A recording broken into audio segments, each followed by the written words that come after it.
Hey folks, exciting times, right? One down, two to go. It's almost down. The Genius Act looks like we have that in the bag. It cleared a key procedural vote in the House of Representatives today.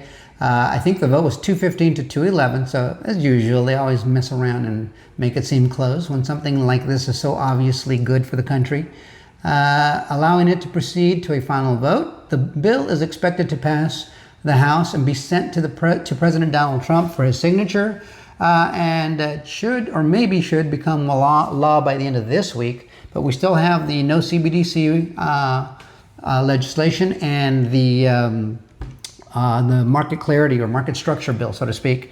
And so the reason they keep them separate is if you pile them together, there's a good chance that you won't get one because the other one's got some problems for all the wrong groups of people. So, you know, this is how the sausage is made, as they say. It shouldn't really be like this. It's still messy, and hopefully President Trump's able to get a lot of new people in during the midterms. But you can't let that stuff get in the way of real progress. And so this is what's happening now. What are we talking about here today? It's July 16, 2025. We're looking at about 6:23 p.m. Central Standard Time. XRP is at about $3.03 right now. And we touched on $3.09 earlier. I think that was the peak for the day. And we'll see what tonight holds when the South Korean markets enter the game again, because that's where a lot of the volume is coming from. So we'll see where that goes. But in the meantime, here domestically, we've got some news. Over on NBC, or I think it's a CNBC, they've got an interview going on with the chief policy officer over at Coinbase. And he's saying that crypto will bring trillions of demand for U.S. treasuries from the Stablecoin Genius Act. Now, that's the one that's pretty much in the bag, right? Trillions, he says, for what? Stablecoins? Yeah. Because they're going to need to print a ton of stablecoins to handle the volume. Each stablecoin printed is going to have to be backed one-to-one with either gold, treasuries, bonds, or cash equivalent tools. And I think the days of fractional banking might be behind us. We'll find out.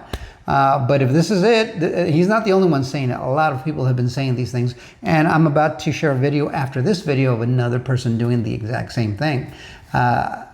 Just keep in mind, everybody's starting to sing from the same song sheet, right? They're all singing the same song at this point in unison, because the train is coming. If you don't have your seat at the table, you're going to miss the train. A lot of people already have. You're going to get priced out. Right now, XRP is at $3.05. Hey, it just went up. Oh, no, $3.03. You need glasses sometimes.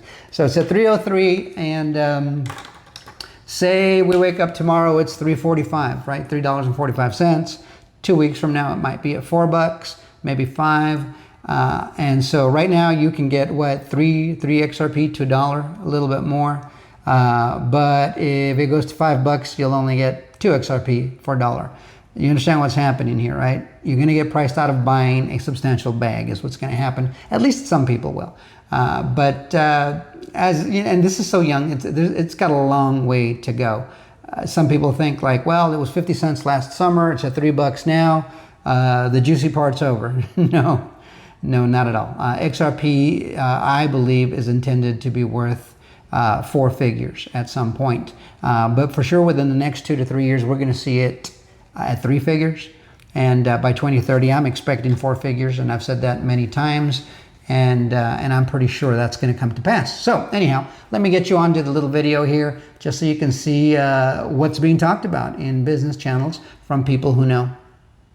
Like, share, subscribe, bookmark. We'll see you guys on the next one. Till next time, adios amigos. 3 pieces of legislation this week. Genius Act is specifically about stable coins. Ultimately, this is probably the biggest boon for the U.S. government. I wrote about that today. They are buying lots of treasuries already. If this legislation passes and they have to be backed one-to-one with super safe assets, you're talking, I mean, what do you think the number is? Upwards of $3-4 trillion in demand for treasury bills over the next decade, possibly? Yeah, I mean, obviously nobody knows, but I think smart people are using trillions as the sort of the ballpark around which they guess what the scale of adoption is going to be of stablecoins. I mean, think about it. Right now, all the payments that we do in the American economy operate under 20th century technology. So we're right on the verge of a payment revolution as a result of the Genius Act. The House will pass it tomorrow. The president will sign it into law probably on Friday. And then we'll see pretty rapid implementation. And for every issuance of a tokenized dollar, $1 will be held in reserves, typically in the form of U.S. Treasuries. So right now, stablecoin issuers around the world are the 16th largest holders of U.S. Treasuries. By some estimations, stablecoin issuers will become the largest holders of stablecoins, bigger than China, bigger than Japan. And I think that's critical at this point of high debt in the U.S. economy.